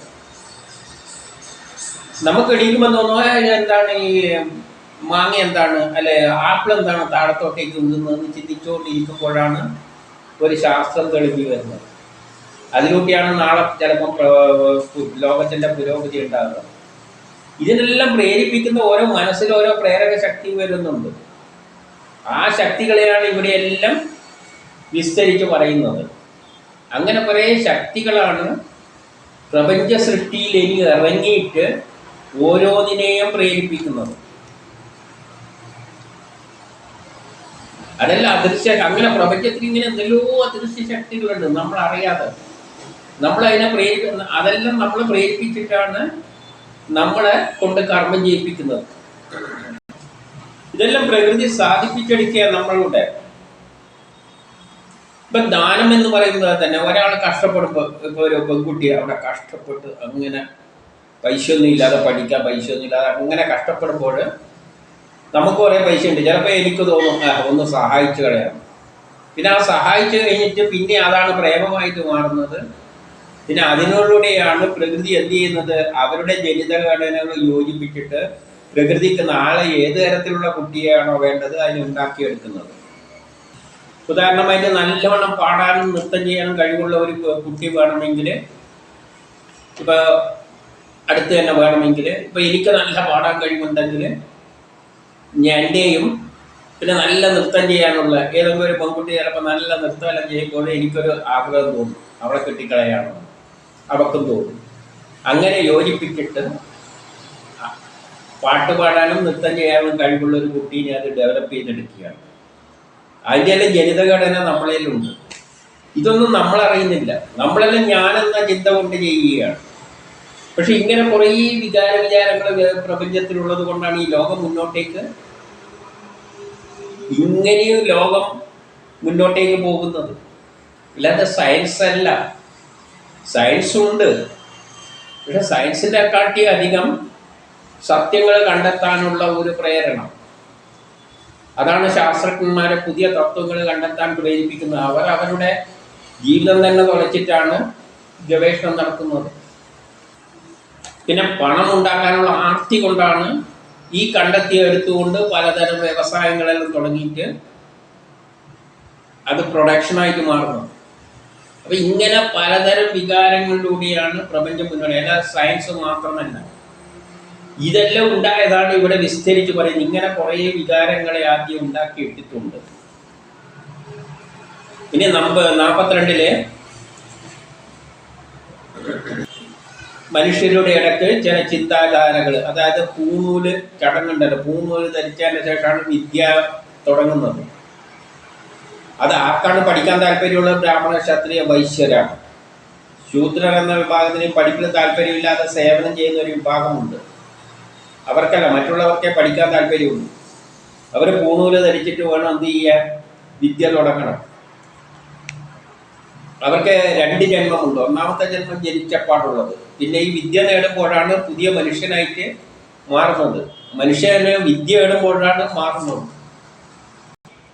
അപ്പോൾ അവിടെ പഠിക്കുന്ന കാലം 1 വർഷത്തേക്കെങ്കിലും വേദം പഠിക്കാൻ തുടങ്ങിക്കഴിഞ്ഞാൽ 1 വർഷത്തേക്കെങ്കിലും കൃത്യമായിട്ട് എല്ലാം പാലിക്കണമെന്ന് പറയുന്നുണ്ട്. സെക്സുമായിട്ട് ബന്ധപ്പെട്ട കാര്യങ്ങളൊന്നും പാടില്ല. വീട്ടുകാരിൽ നിന്നെല്ലാം അകന്നുകൊണ്ട് പഠിപ്പിൽ മാത്രം ശ്രദ്ധിച്ചുകൊണ്ട് ജീവിക്കണം എന്നെല്ലാം പറഞ്ഞു വെക്കുന്നു 42. പിന്നെ 43, 44 4 തരം ജീവിതചര്യകൾ പറയുന്നുണ്ട്. വയസ്സായവർക്ക് തന്നെ 4 തരം വഴികൾ പറഞ്ഞു വെച്ചിട്ടുണ്ട്. ഇതെല്ലാം ഓട്ടോമാറ്റിക്കായിട്ട് ഉണ്ടായിരിക്കുന്ന ഏത് കാലഘട്ടത്തിലും മനുഷ്യൻ ഈ തരത്തിലെല്ലാം തന്നെയാണ് ജീവിക്കാൻ പോകുന്നത്. പിന്നെ തത്വചിന്ത, വേദപ്രകാരം എങ്ങനെ ജീവിതത്തിൻ്റെ ലക്ഷ്യം എന്താണ്, വേദം പറയുന്ന ജീവിത ലക്ഷ്യം എന്താണ്. പിന്നെ അതിൻ്റെ ശേഷം ഭൂഭുവ സ്വർഗം എന്നീ തരത്തിൽ 3 തരത്തിൽ ആയിട്ട് തിരിച്ചു വെച്ചിട്ടുണ്ട്. അതിൽ നിന്ന് പിന്നെ ഓംകാരം ഉണ്ടായിട്ട് ഓംകാരത്തിലൂടെയാണ് പിന്നെ സൃഷ്ടിക്രമമെല്ലാം ആരംഭിക്കുന്നത്. അപ്പോൾ ഓംകാരം ആദ്യം തന്നെ ഉണ്ടായിട്ടുണ്ട്. അപ്പം ഭൂഭുവ സ്വർഗം എന്ന് 3 അവസ്ഥകൾ ഉണ്ടാക്കി വെച്ചിട്ടുണ്ട്. ഓംകാരം ഉണ്ടാക്കി, ഇതെല്ലാം അതിൽ നിന്ന് വന്നു. എന്നിട്ടാണ് പിന്നെ സൃഷ്ടി പുരോഗമിക്കുന്നത്. പിന്നെ 45, 46 വേദങ്ങളെ പറ്റി പറഞ്ഞതുകൊണ്ട് അതിൻ്റെ ഛന്ദസ്സുകളുടെ അടിസ്ഥാനത്തിലാണ് വേദങ്ങളെ മനസ്സിലാക്കേണ്ടത്. വേദവരികളെ അർത്ഥം മനസ്സിലാക്കാൻ വേണ്ടിയിട്ട് ഛന്ദസ്സുകളുടെ അടിസ്ഥാനത്തിൽ മനസ്സിലാക്കണം. അപ്പോൾ അതെങ്ങനെയെല്ലാം വന്നു എന്നുള്ള തരത്തിൽ പറയുകയാണ്. രോമത്തിൽ നിന്നും ഉഷ്ണി ഛന്ദസ്, ത്വക്കിൽ നിന്നും ഗായത്രി, മാംസത്തിൽ നിന്നും ദൃഷ്ടൂപ്, ഞരമ്പിൽ നിന്നും അനുഷ്ടൂപ്, അസ്ഥിയിൽ നിന്നും ജഗതി, മജ്ജയിൽ നിന്നും പങ്ക്തി, പ്രാണനിൽ നിന്നും ബൃഹതി, ജീവനിൽ നിന്നും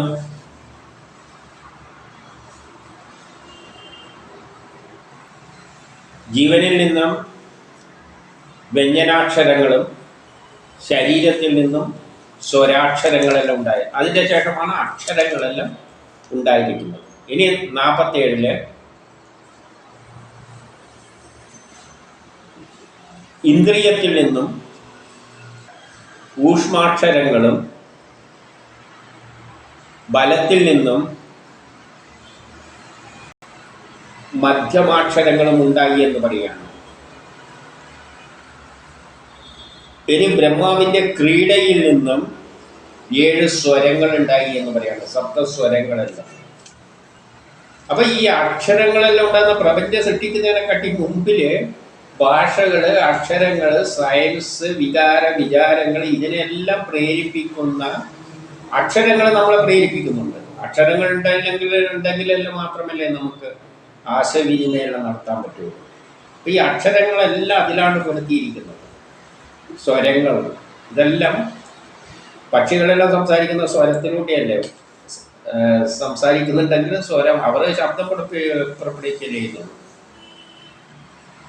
അപ്പൊ ഇതെല്ലാം ഉണ്ടായിട്ട് മാത്രമേ പിന്നെ ശരിയായ സൃഷ്ടി നടക്കുകയുള്ളൂ. അപ്പൊ ഇതെല്ലാം പിന്നിലുള്ള ചില പ്രേരക ശക്തികളാണ്. ഇനി 48 ഇനി 48 പറയുന്നത് വ്യക്തവും അവ്യക്തമായ ശബ്ദബ്രഹ്മം. അപ്പം ആദ്യം ശബ്ദബ്രഹ്മം എന്ന് പറഞ്ഞാൽ സയൻസ് തന്നെയാണ്, വേദങ്ങൾ തന്നെയാണ്. ശബ്ദരൂപത്തിലാണ് സയൻസിന്റെ എല്ലാം ഉത്ഭവം. അതിലൂടെയാണ് പ്രപഞ്ച സൃഷ്ടി. അതിൽ നിന്ന് സഗുണവും നിർഗുണവുമായ പരമേശ്വരൻ, പരബ്രഹ്മം അല്ലേ, അത് ഗുണവും ഉണ്ടാകുന്നുണ്ട്, നിർഗുണമാകുന്നുണ്ട്, രണ്ടുമായിട്ട് മാറിയിട്ടുണ്ട്.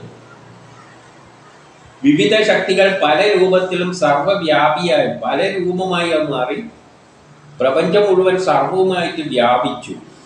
പക്ഷെ അതേസമയം ഏകതത്വമായും പ്രകാശിക്കുന്നു. പക്ഷെ അതിൻ്റെ പിന്നിലെല്ലാം ഉള്ളത് ഒരൊറ്റ തത്വമാണ്, ഏകതത്വമാണ്. അതാണ് ബ്രഹ്മം. അതായത് ആദ്യം ഉണ്ടായിരുന്നത് സ്ഥായി ആയിട്ടുള്ളത് ബ്രഹ്മമാണ്. അതിന് രൂപം ഭാവമൊന്നുമില്ല, അതിന് വിചാരങ്ങളൊന്നുമില്ല, ഒരു ഗുണവുമില്ല. പക്ഷെ അത് തന്നെയാണ് പലതായി മാറുകയും പല ഗുണങ്ങളായിട്ട് മാറുകയും എല്ലാമായി തീരുകയും എന്നിട്ട് ലോകം മുഴുവൻ നിറയുകയും ചെയ്തിട്ടും അത് എന്നിട്ട് അവിടെ ഏകമായിട്ട് നിൽക്കുന്നുമുണ്ട്. ഇതിലൊന്നും തലയിടാതെ നിൽക്കുന്നു ഉണ്ട്. ഇതെല്ലാം അതിൻ്റെ ക്രമത്തിൽ അങ്ങ് പോയിക്കൊള്ളും, മായക്കടിമയായി. ഇനി 49 മുതൽ 52 വരെ. അങ്ങനെ 49, 52 പിന്നെ സൃഷ്ടിക്കായി ബ്രഹ്മാവും മനസ്സിലിരുന്ന് ചിന്തിക്കാൻ തുടങ്ങി. ഇത്രയെല്ലാം ചെയ്തതിൻ്റെ ശേഷം ബ്രഹ്മാവിരുന്ന് ആലോചിച്ചു, എവിടെ സൃഷ്ടി അതുവരെയല്ലേ എത്തിയത്. അങ്ങനെ നോക്കുമ്പോൾ അദ്ദേഹം മാനസപുത്രന്മാരെ മാത്രമാണ്, മാനസപുത്രന്മാരെയും അതിൻ്റെ പിന്നിൽ പ്രവർത്തിക്കുന്ന ചില പ്രേരക മനസ്സിനെയെല്ലാം സ്വാധീനിക്കുന്ന ശക്തികളെയാണ് സൃഷ്ടിച്ചത്. മാനസപുത്രന്മാർ മരീചികകളാണ്. അവരെല്ലാം സൃഷ്ടിച്ചിട്ട് നോക്കിയപ്പോൾ അവിടെ കിടക്കുകയാണ് ഈ മരീചി. ഈ 10 മാനസപുത്രന്മാരിൽ നിന്ന് പിന്നെ ഇങ്ങോട്ടേക്ക് സൃഷ്ടിയൊന്നും പോകുന്നില്ല. അതവിടെ അങ്ങനെ 10ആയിട്ട് നിൽക്കുകയാണ്. അത് കണ്ടപ്പോൾ അദ്ദേഹത്തിന് കഷ്ടം തോന്നി. ആ കഷ്ടം എന്ന് പറഞ്ഞു പോയി, ഇതിൻ്റെ അപ്പുറം പ്രജകളൊന്നും ഉണ്ടാകുന്നില്ല. ഞാൻ 10 മാനസപുത്രന്മാരെ ഉണ്ടാക്കിയിട്ട് പക്ഷേ കാര്യം മുന്നോട്ടേക്ക് നീങ്ങുന്നില്ല. അതുകൊണ്ട് ആ കഷ്ടം, ഇനിയും എൻ്റെ പ്രജകൾ വർദ്ധിക്കുന്നില്ലല്ലോ. വിധി വിഘ്നകാരിയായിരിക്കുന്നു. വിധി അനുസരിച്ചാണ് കാര്യങ്ങൾ എല്ലാം പ്ലാൻ ചെയ്ത് വെച്ചിരിക്കുന്നത്. അത് തന്നെയാണ് പരമാത്മാവ് എന്ന ആ പ്ലാൻ. അപ്പോൾ അദ്ദേഹം പിന്നെ എന്ത് ചെയ്തു? പുരുഷനും സ്ത്രീയായിട്ട് രണ്ടായിട്ട് എല്ലാത്തിനെയും, അതായത് ദ്വയമായിട്ട് പുരുഷനും സ്ത്രീയായിട്ട് സൃഷ്ടിച്ചു. പിന്നെയാണ് പുരുഷനും സ്ത്രീയാകുന്നത്. മാറ്റങ്ങളുണ്ടായി. പിന്നെയുണ്ടായ വസ്തുക്കളെല്ലാം സ്ത്രീയും പുരുഷനും എന്നൊരു സങ്കല്പത്തിലൂടെയാണ് പിന്നെ പ്ലാൻ ചെയ്തിരിക്കുന്നത്.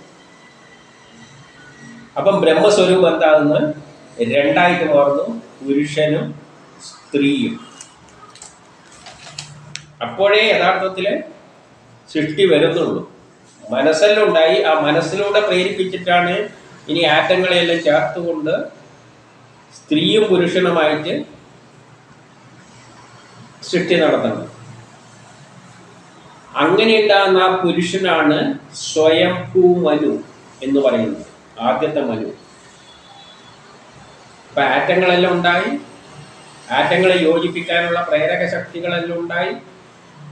അവയെല്ലാം യോജിപ്പിക്കാൻ എങ്ങനെയെല്ലാം യോജിപ്പിക്കണം, ആ പ്ലാൻ അനുസരിച്ച് യോജിപ്പിക്കാനുള്ള പ്രേരക ശക്തികൾ ഉണ്ടായി.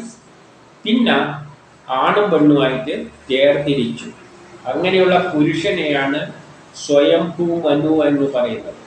അതും പുരുഷൻ എന്നൊരു പ്രേരക ശക്തി മാത്രമാണ്. പുരുഷൻ എന്ന് പറഞ്ഞാൽ നമ്മളെ രൂപമൊന്നും ആയിട്ടില്ല. ഒരു പുരുഷൻ, സ്ത്രീ എന്നീ രണ്ട് പ്രേരക ശക്തികൾ, ആണും പെണ്ണുമായിട്ടുള്ള ഒരു സമീപനത്തിലൂടെ രണ്ട് പ്രേരക ശക്തികളായിട്ട് മാറി. അതാണ് പുരുഷൻ, അതാണ് മനു, അവനാണ് രാജാവ്. ഇനി അതിലൂടെയാണ് സാമ്രാജ്യങ്ങൾ ഉണ്ടാക്കിയെടുക്കാൻ പോകുന്നത്. സ്ത്രീയുടെ പേരാണ് ശതരൂപ, അത് രാജ്ഞിയും. അപ്പം ഇനി ആ മനുവിൽ നിന്നാണ് സൃഷ്ടി തുടങ്ങുന്നത്. അപ്പം ഇതുവരെ ഉണ്ടാകുന്ന മാനസപുത്രന്മാരാണ് അതിൽ നിന്നും ഉത്ഭവിച്ച പ്രേരക ശക്തികൾ. കാമം, ക്രോധം, ദേഷ്യം, കോപം, ഇങ്ങനെയെല്ലാമുള്ള വിദ്യ, അക്ഷരങ്ങൾ, സ്വരങ്ങൾ, കലകൾ, ഇങ്ങനെയുള്ള അദൃശ്യമായ കുറേ മനുഷ്യനെ സൃഷ്ടിക്ക് പിന്നിൽ പ്രവർത്തിക്കുന്ന ശക്തികൾ ഉണ്ടായതിന് ശേഷം ഇനി സ്ത്രീയും പുരുഷനും എന്ന ഒരു സമീപനത്തിലൂടെ സൃഷ്ടി തുടങ്ങാൻ പോവുകയാണ്. ഇതിൻ്റെ 54 പറയുന്നു, അതുവഴി സ്ത്രീ പുരുഷ സംയോഗത്തിലൂടെയാണ് ലോകം പ്രജകളെ കൊണ്ട് നിറയാൻ തുടങ്ങിയത്. പിന്നെ സ്ത്രീയും പുരുഷനും കൂടിയിട്ടുള്ള സംഭോഗത്തിലൂടെയാണ് പ്രപഞ്ചം മുഴുവൻ നിറയാൻ പോകുന്നത്. അങ്ങനെ ആ മനുവിൽ ശതരൂപയിൽ 5 സന്താനങ്ങൾ ജനിച്ചു. അപ്പൊ ആദ്യം മനുവിലും ശതരൂപയിലും, അത് പുരുഷൻ സ്ത്രീ എന്ന രൂപത്തിലുള്ള 2 പ്രേരക ശക്തികൾ തന്നെയാണ്, പുരുഷനല്ല. അങ്ങനെ ഒരു കഥയിൽ വരുമ്പം കണ്ണും മൂക്കെല്ലാം വെച്ച് ശതരൂപ എന്നെല്ലാം അവതരിപ്പിക്കും. അങ്ങനെയൊന്നും ചിന്തിച്ചു പോകരുത്, പ്രേരക ശക്തികളാണ്. അങ്ങനെ 55 പറയാണ്, പ്രിയംവദ, ഉത്താനപാത എന്നീ 2 ആൺകുട്ടികളും അതും പ്രേരക ശക്തികളാണ്. പിന്നെ ആഹൂതി, ദേവാഹൂതി, പ്രസൂതി എന്നീ 3 പുത്രിമാരും ജനിച്ചു. 2 പുരുഷന്മാരും പ്രിയംവദയും ഉത്താനപാതനും, പ്രിയംവദനും ഉത്താനപാതനും 2 പുരുഷന്മാരും, ആഹൂതി, ദേവാഹൂതി, പ്രസൂതി എന്നീ 3 പുത്രിമാരും. ഇതും പ്രേരക ശക്തികളാണ്, സൃഷ്ടിക്ക് പ്രേരിപ്പിക്കുന്ന ശക്തി. സൃഷ്ടി തുടങ്ങിയിട്ടില്ല, തലയും കാലും ഒന്നും വന്നിട്ടില്ല. കഥയിൽ ചിലപ്പം പ്രിയംവദനും ഉത്താനപാതനും എല്ലാം എന്തൊന്നും കഥയിലെല്ലാം വെച്ച് പറയും. പക്ഷേ അതെല്ലാം പിന്നിൽ പ്രേരിപ്പിക്കുന്ന ശക്തികളാണ്. പിന്നെ 56 എന്ന് പറയുന്നു,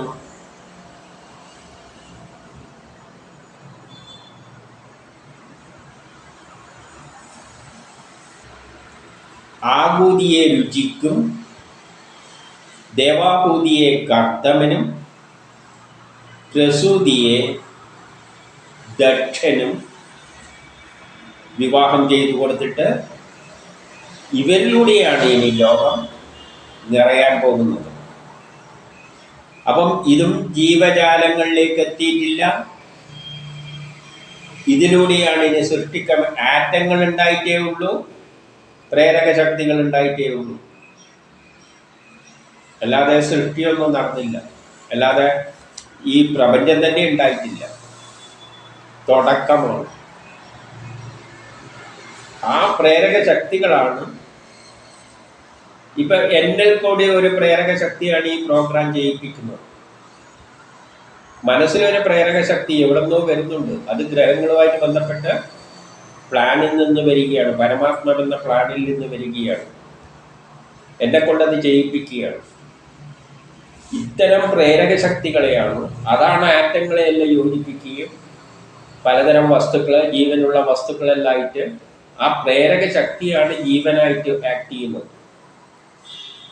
നമ്മുടെ ശരീരത്തിൽ ഒരു പ്രേരക ശക്തി വന്ന് ഞാൻ എന്നൊരു പ്രേരണ ഉണ്ടാക്കുന്നുണ്ട്. അതെല്ലാം പരമാത്മാവിൽ നിന്ന് വരുന്നതാണ്, ആ പ്ലാനിൽ നിന്ന് വരുന്നതാണ്.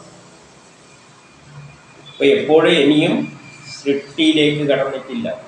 ഇതൊന്നും കണ്ണും മൂക്കും വെച്ചുള്ളതല്ല. കഥയിൽ കഥാപാത്രമായിട്ട് അവതരിപ്പിക്കും. അങ്ങനെ പ്രിയംവദ ഉത്താനപാദനും പിന്നെ 3 പെൺമക്കളും 3 പെൺമക്കളുടെ ഭർത്താക്കന്മാരുടെ കാര്യവും പറഞ്ഞിട്ട് ഇവിടെ നിർത്തുകയാണ്. അതെല്ലാം ബലങ്ങളാണ്. പക്ഷെ സ്ത്രീ പുരുഷൻ എന്നീ 2 പ്രേരക ബലങ്ങളായിട്ട് മാറിയിട്ടുണ്ട്.